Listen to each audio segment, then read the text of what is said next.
Hola, de nuevo aquí hemos salido a la naturaleza para ver qué mensaje nos dan hoy los animales de poder.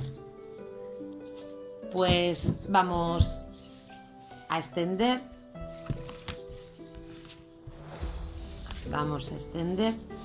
bueno, vamos a sacar una carta. Mirad, bendito sea, el delfín.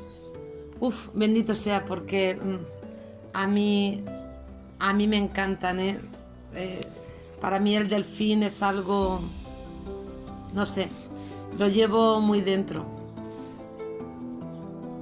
Con el delfín a tu lado, los asuntos se resuelven con asombrosa facilidad. El delfín te anima a jugar con su carácter amoroso, a disfrutar y a ser feliz. De este modo, logras una vibración elevada y encuentras una respuesta saludable. El flujo de energía se restaura.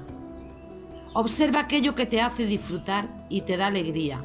La música hermosa, bailar, cantar, pintar, salir a pasear, quedar con los amigos. Si nuestros sentimientos están de nuevo en sintonía con la alegría, nos da la vida, también las circunstancias cambiarán. Sencillamente porque habremos cambiado nuestra actitud. Bueno, pues si os ha encantado este mensaje, como a mí me ha encantado, podéis compartirlo a través de YouTube o a través de la página de Ainé.